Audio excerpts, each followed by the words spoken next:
Yeah, that's an incredible find. I mean, what is this? I mean, what is the significance of this discovery? Is it? I think it's a game changer here because, I even now you pick up so many commentaries on the Pentateuch, and they say, well, a lot of this is non-historical, or it's written the Wellhausen theory. What you mentioned, JEPD, written by a group of priests, maybe in the 6th or 7th century, kind of thing. But a discovery like this, account that pretty much, I would say, I rarely found a book that would acknowledge this as historical. You know, is this discovery a game changer here? I think it certainly is. It's the biggest, most important discovery relative to the historicity of the Old Testament, I think, ever. Because here's, what's the most doubted book in the Old Testament? Book of Yeah, Genesis. Genesis. Most criticized, most doubted. Mm-hmm. And this is probably one of the most doubted stories, Mm-hmm. right? This is crazy. Oh, this doesn't happen. Great fiery cataclysm comes out of the sky and consumes a whole civilization. No, this kind of thing doesn't happen. Well, guess what? With Tal Hammam, by the way, it's not just Tal Hammam, it has a whole bunch of cities around it, Yeah. just as the Bible describes. And so they're all in the right place, in the right time, the right stuff, and the right destruction. Everything is exactly as the Bible describes it. Now, what do you do with that? You really only have two choices. It's either completely a coincidence, totally accidental, or what we're finding is descriptive of the physical evidence left behind by the biblical story of Sodom. Those are the only two choices. Now, since we have the goods, and I'm talking about the evidence, the archaeology, the astrophysics, everything that goes with it, all of that exists. That's not going away. So you can either choose to believe that there is a historical foundational story of a real meteoritic airburst event in the time of Abraham that destroyed an entire civilization of Sodom and Gomorrah. And you can accept that somehow it found its way into the Bible, or ignore it. And there are people who will ignore it. Mm-hmm. They don't want to deal with it because they know what it means. If I accept the historicity of this, do I then have to accept the historicity of the characters in the story? Mm-hmm. Where do I go from there? If this much is historical and not mythical, which it now is known not to be, this is historical stuff, what do we do with the rest of it? Yeah. They don't want to go there. They don't want to go there. So logic and reason would force them to start talking in terms of the actual historicity of the book of Genesis, and then of the Torah and the Exodus and the conquest and on through the rest of the Bible. The logic of it would force them to quit shaking their head when it comes to the Bible and start nodding, okay, yeah, this stuff really did happen. So I think when it comes to still, in the face of evidence, still rejecting the historicity of the Bible, this is a personal moral choice. This is not an intellectual, evidential choice. It's not a scientific choice. Mm-hmm. In fact, what was interesting is that of the 21 authors, scientists, on the first paper, of which I was not, I purposefully bowed out. I said, I know my archaeological community really well, and that most of my colleagues are going to be really resistant to this idea. So I don't want to be on there. And by the way, I told them, please don't even mention the Bible or the city of Sodom. Mm-hmm. But they came back at me and they said, wait a minute, we have to. It's there. If we ignore it and act like we don't know anything about it, Mm-hmm. other scholars are going to come back to us and say, what, did you ever see that? Did you not see that? Were you not aware of that? Mm-hmm. We don't want to get accused of that. So we have to say something. And here's Yes. what they said. This is all they said. They said, it is possible They said it's possible. In fact, I think they asked it as a question. Is it possible that this Middle Bronze Age meteoritic airburst destruction at Tal Hammam is the seedbed from which the story of Sodom in the Bible arose through some means? Mm-hmm. That's all they asked. It's a fair question. Sure. It's a question that anybody out there who researched even that deeply into it would ask. They have to ask it. And so they did. Well, guess what? There were a handful of people, not a lot. By the way, that paper is the most accessed scientific paper in the history of scientific journals. Mm-hmm. Yeah. Over 700,000 accessed that thing. That's crazy.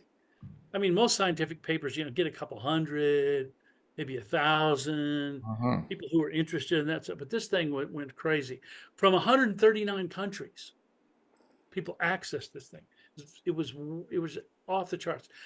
These liberals, that's a bad term. These anti-Bible people kind of came out of the woodwork. Not a lot of them, but they're very vocal. And so they came out of the woodwork and they actually tried 3 times. They did 3 different waves of attacks on that paper to try to get Nature scientific reports to retract it. Mm-hmm. It not only went through the initial peer review to get published the first time, it went through a second peer review and a third peer review with all these questions and criticisms that were coming. And guess what hasn't been retracted? That paper is still there. It's not going anywhere. It has gone through 3, maybe 4 peer reviews, and it's still there. And the follow-on paper is now published. But my point was this, Pat. I'd say 3/4 of the 21 authors on that paper were not people of faith. Yeah. I'm not saying they didn't have any kind of religious thought in their head whatsoever, but they are not what we would consider Christians or evangelical Christians or I mean, one guy in the paper's named Siddhartha, where does that even tell you he's probably Buddhist? I don't know. But they did not write from a faith perspective. And I know many of these guys, and they don't have a particular religious perspective at all. And they're just scientists. And guess what? The second paper is now out, and there will be another. They continue to research, and NASA and the United States government's very interested in this research because they want to know what would happen if one of these kinds of events that killed off Tal Hammam, Sodom, happened over New York or LA or Washington, D.C. They want to know. And by the way, it's a definite. The answer is if the same kind of size of event, by the way, this is the size of Tunguska, Siberia airburst 1908. That's a very important historical marker.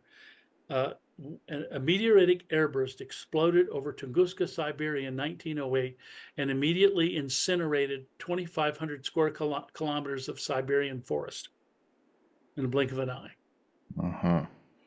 And of course, the paper says that this event that destroyed Tal Hammam and the surrounding area was a Tunguska class meteoritic event. And so it was big. If this kind of thing happened over, say, LA, there wouldn't be an LA. Chicago, that'd be toast for Chicago. That's all there is. This is a city killer, a big city killer. And so governments are interested in this sort of thing. How do we plan for this? Is there any kind of a way to plan for this sort of eventuality? Since there are like hundreds of these things floating around, zooming through space, near misses all the time. What happens if one of these actually hits? And could we prevent it? And so even the government scientists are paying attention to these publications. So anyway, has it gotten a little bit out of hand? Yeah. Yes, I think here's what it is what it is, Pat, but I'm hoping that the excitement of the meteoritic explosion doesn't supersede the message. Right. of the passage, which is, and if you go to Ezekiel 16, God tells us why he destroyed Sodom and Gomorrah. Because he says, I destroyed them because the people of Sodom were wealthy, overfed, unconcerned, did not take care of things like widows and orphans, and they did detestable things in my sight. And that's why I destroyed them. Mm-hmm. And by the way, and he adds, as you have seen. Mm-hmm. Well, wait a minute. How did the Israelites of Ezekiel's day, or the Judahites of Ezekiel, how had they seen it? Well, it's a picnic lunch walk from Jerusalem Mm-hmm. to go down into the valley and see the ruins that are there, the ruined cities that are there, especially in that day. I Yeah. mean, today you can even walk around and see them, but go back 3,000 years ago. How visible were they then? A lot. Mm-hmm. And so there were hulking, burned out ruins in back in the days of the Old Testament prophets that God could say, and I destroyed those cities as you have seen. Mm-hmm. Go look, he said, go look and tell me that those cities aren't there, and they are there. They are still there today. And as you mentioned, I mean, there is a lesson to be learned from that that's relevant for us today. You elaborated on that a little bit, but what's that biblical lesson that we can take from, learning about what God did to the city of Sodom, which is a historical event here. We could say God is infinite and his qualities are infinite, but his patience is not. Yeah, You know, God just doesn't allow things that get counter to his nature go on forever. yeah. God drew a line with the cities of the plain, and when they crossed the line and the limit that he had set for them, he destroyed them. Mm-hmm. And by the way, when I read the first time I read Ezekiel 16, as an adult, I thought, wait a minute, you're arrogant, overfed, unconcerned, wealthy, don't take care of needy people. Who does that sound like in the modern world? Mm. Hmm. Um, and of course, detestable things. And the interesting thing was when God told Ezekiel, or told the people through Ezekiel, why he had destroyed Sodom, he never mentioned homosexuality. That was just one thing. That was just Yeah. one thing. And I've often told people, if God destroyed ancient culture because of homosexuality, he'd have toasted the whole world, because Mm. it was widely as rampant in the world as it was at Sodom. That was one problem Sodom had, but that wasn't the only problem Sodom had, because the Canaanites, who had the same problem, were crying out against Sodom. All the people of the region were crying out against Sodom because of other issues. And so God destroyed them because of just a generic evil, Yeah. wickedness. Oh. And I just heard the statistic this morning. Since Roe v. Wade began, something like 65 million Right. children have been destroyed in America. Mm-hmm. I mean, stop and think about that. That's a large nation, a fairly large nation of people. Uh, how long will God put up with us?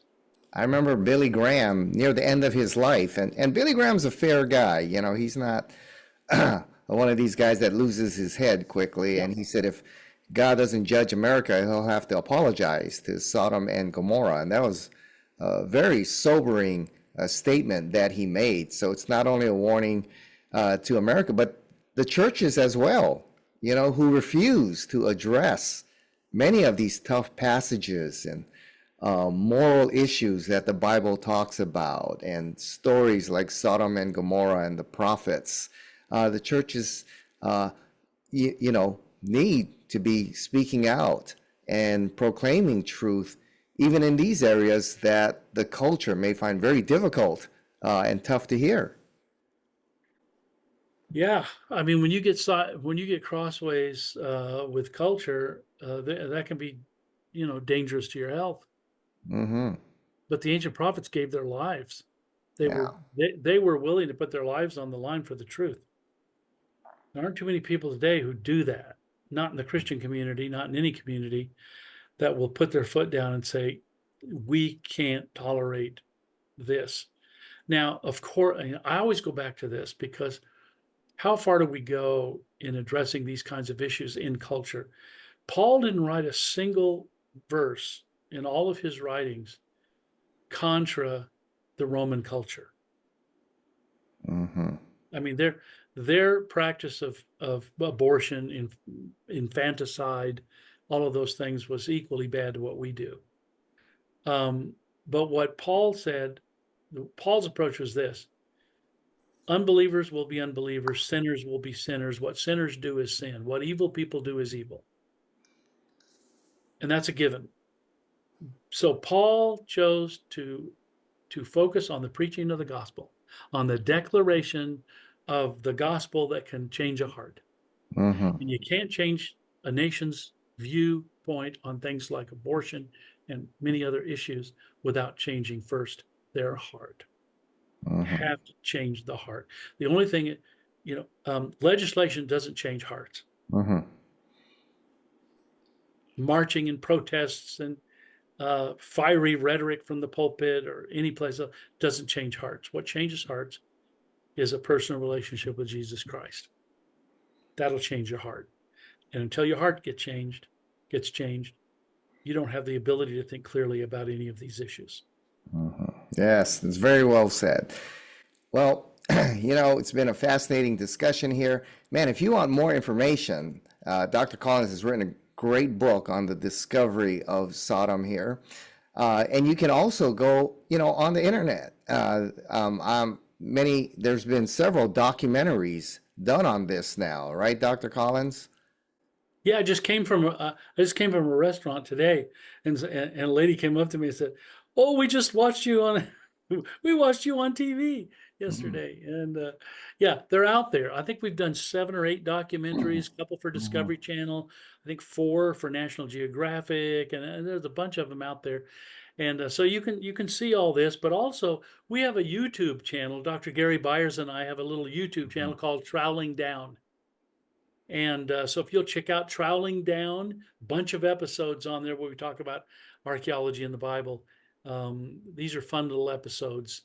And I've just launched a new writing series that we're going to announce. We're not quite announced it yet, but we're preparing the first editions. But we're going to be writing some little 2-3 page vignettes on a lot of this stuff.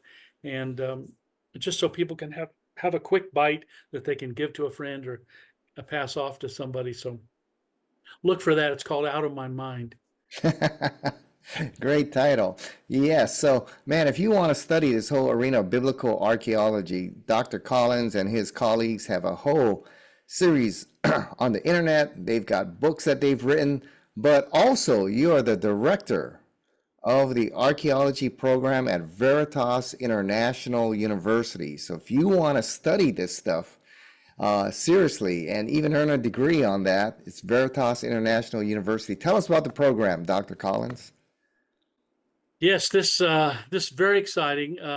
The program started about 5 or 6 years ago. Time flies so fast, it's hard to keep up with.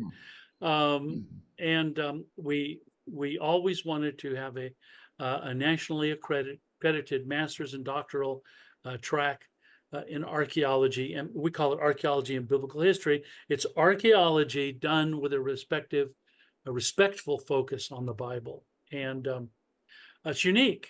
Really, you can't, and you can do it at distance, and you don't have to be on campus or anything like that. You can do it at distance, and so these are very exciting programs. What we do is we teach people how to navigate through all of this material to see the organic relationship, cause and effect relationship between biblical history and ancient Near Eastern history, that the two they really are the same history, and they go together if they're properly understood and properly compared and integrated.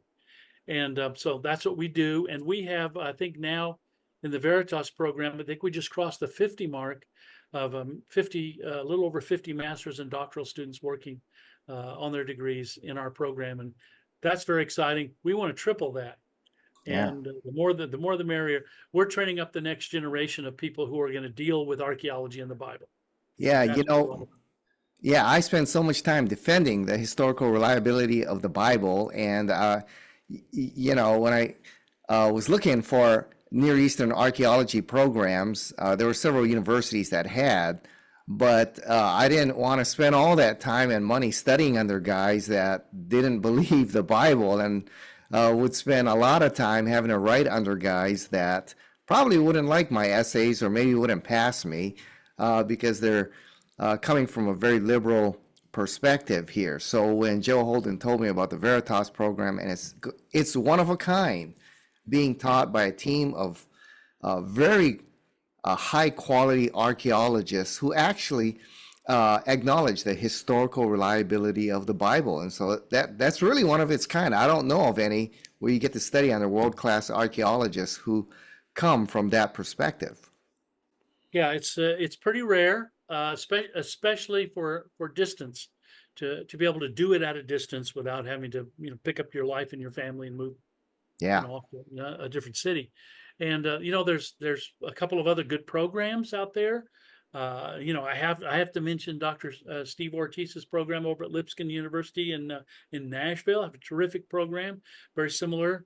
We have very similar programs, and but there's on, as far as I know, on campus only, and so they really focus on being there. But our program, you can be anywhere in the world. We literally have students around the world, and sometimes they get on a plane and come to Albuquerque and enjoy some live lectures every once in a while, and they meet us in the Middle East for excavations and things like that. But you can do it all online. It's not an online study. All of our on-campus students and distance students do exactly the same work. The only difference is some attend the live lectures, some listen to the lectures and classes archived online, or we actually live stream everything anyway. So we try to live stream everything so that if you're around the world, we often have people signing off. Oh, our student over here in Australia, writes us in the chat on the side, says, "I'm going to bed now. It's 3 a.m. I can't do this anymore." So we have people signing off from all over the world, but it's all archived too, so they can watch it after the fact. And so we try to do everything possible to give students the opportunity to study archaeology and the Bible in depth at a profound graduate and doctoral level anywhere they are in the world. Yes, it's a very exciting, outstanding program there. You've been listening to our interview with Dr. Stephen Collins, one of the top men in the field of biblical archaeology today. He's an author, he's a speaker, he's a defender of the faith, a director of the archaeological studies there at Veritas International University there in New Mexico. So, Dr. Collins, man, great show. Thanks for being with us here on Evidence and Answers. Thank you, Pat, for having me. We appreciate you and your ministry.